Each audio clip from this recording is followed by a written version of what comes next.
Hey guys, welcome back to this series. So in today's video, I want to talk about setting goals and planning, especially around a new year when life is really uncertain, which it is for so many of us at the moment, given the whole global pandemic, but also for us in this season of life when you're trying to conceive because you're like, when is it going to happen? And so much of what you're going through can't be planned for. And then when you're pregnant, so much is uncertain because you don't know what your baby's going to be like, you don't know when your baby's going to arrive, you don't know how you're going to cope, whether this is your first baby or your fifth baby, all of these uncertainties come up. And then once that baby or child is in your arms, it's still very uncertain because you have this other whole being that is calling the shots and changing the rules on you as soon as you learn them. So it's a very uncertain time. But I have found without goals and without some sort of planning, I feel a little bit lost and drifting in my life. And I really like to set goals and I really like to plan. And I know a lot of you here really relate to that type A personality. And that's why you struggle so much in this season, because we're so used to planning and being able to control everything. And then we get hit with this season of life where so much of it is out of our hands. So let's just talk today about how you actually go about setting goals and planning when life is super uncertain. So the first thing I think you really need to get clear on is what parts can you actually control and what is completely out of your hands. So for instance, things you can't control are when you're going to conceive, when your baby will arrive, when your baby will finally sleep through the night. And I know these are a lot of things that I have struggled with over the times and have always felt better in myself and have enjoyed life more when I've been able to let go of trying to control those things. When I've fallen into patterns of trying to control those things, it has literally driven me mad. And if I've ever tried to set goals around those things, I just end up really disappointed because you can't control those things. You really have to focus on what you can actually control. So what can you control then as you're moving through these seasons of life? You can control how you make yourself feel, so how you do certain things to make yourself feel happy and to look after yourself and to process your emotions when you do go through negative stuff. You can control the way that you look after yourself. You can control the way that you interact in your relationships. You can control the energy that you put into certain things. Like you can control the energy that you put into trying to conceive, and you can control the energy you put into your baby and how you balance family life. But you have to be careful that when you do these things, you let go of the end result. It's not like I will do this and then I will get that. It's I will do this because this is going to make me feel good and this is going to get me closer to where I want to be, but I'm going to let go of the time frame in my mind. I'm going to let go of the when it has to happen. I'm just going to trust that it will happen. So in this regard, I really want to recommend, if you're feeling like life is super uncertain, to only plan and write goals about things you can actually control. And I think a really good place to start is how you feel about yourself and what you do that makes yourself feel good. So if you have been really lacking on self-care this year, which I know I have been really lacking on looking after myself, there's been so much going on, which I'll talk about in an upcoming vlog, but I've really been neglecting the self-care. I don't know if you can hear in my voice, I'm a little bit scratchy at the moment. My kids have been sick, we've had a huge month, and it's all kind of just catching up with me. So if you two have been really neglecting the self-care, then focus on that. Write your happy list. Write that list of the things that you can do that make you feel happy, and promise yourself to do them this year. One big one for me is reading. I love reading. It makes me feel like I'm on holidays, especially when it's fiction. And I don't know why, but I deny myself this because I say that I'm too busy, but really I'm just on my phone watching social media or something like that. So that's really something that I want to focus on. See if you can set your goals around the things you can control. If you are on a fertility journey, maybe you set it around getting your body as healthy as possible. And no, you're not getting your body as healthy as possible because that's going to absolutely make sure you can conceive, but you're going to get your body as healthy as possible and then enjoy a healthy body. Enjoy feeling good. Don't get so caught up in the outcomes that you can't control, because that really is a surefire way to fail your goals and your plans this year, instead of focusing on what you can actually control and making your goal being about living a big, happy life instead of being so narrowly focused on the things that aren't in your control at all. So something that I really recommend doing if you are in a really uncertain season of your life is focusing on the feelings instead of focusing on the achievements. So you may have come across Danielle Laporte's work before. She really focuses on feeling, and she's got a whole range of journals and other products that she goes in deeper onto how to really get to the core feelings that you want. But basically, I just try to think about, how do I actually want to feel this year? Is it that I want to focus this year on feeling success and achievement and great in my career or my business? Or is it that I really want to focus on feeling connected and loved with loved ones? And of course, you can feel multiple things at once, but really getting clear on what it is you want to feel.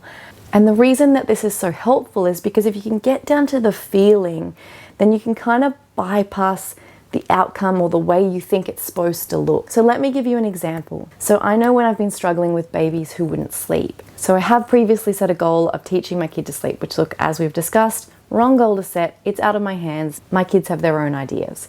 However, the feeling I really wanted to feel was I wanted time to connect with my husband. I wanted time to feel like me and to have time to do the things that I enjoy.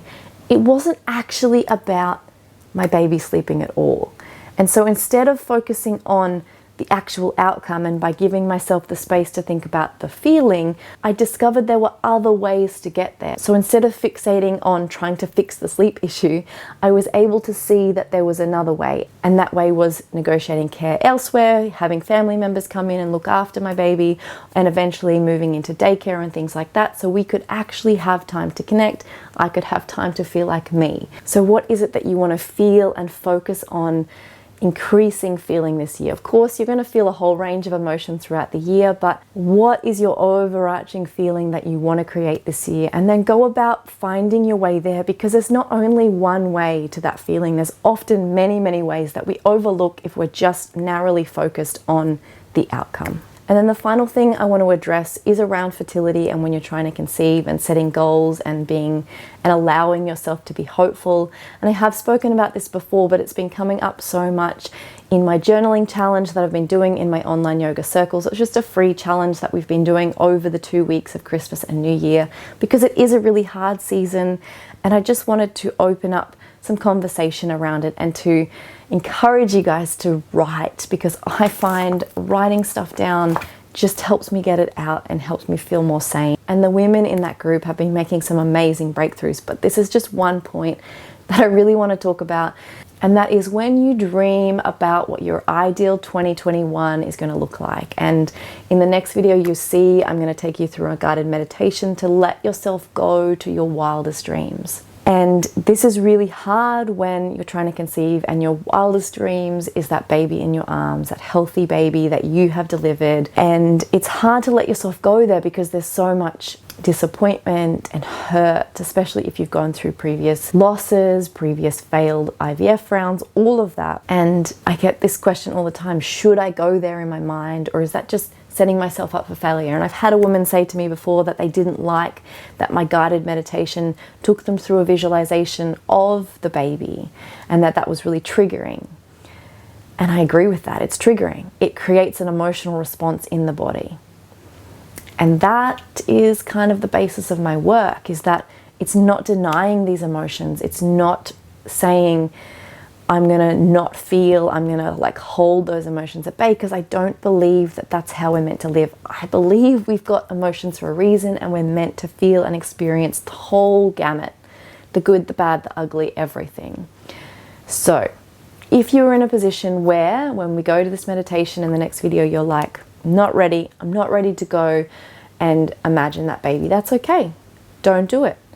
I've been there. I've been in that position. After my first loss, I was going into those next pregnancies not ready to imagine that it could possibly work, because I thought that I was protecting myself by not letting myself go there. And I guess I just want to say I know what it's like to be there, and that's okay. If that's where you're at, I totally respect that. But I also want to say that after my third loss and after we decided to take a big break, and I came back with a little bit of a different perspective. And by the time I was ready to try again, so we'd had our third loss, we'd taken a big break, and then I decided, okay, I'm ready. I've done a lot of healing work, both physically and emotionally and spiritually, and I was ready to go back again.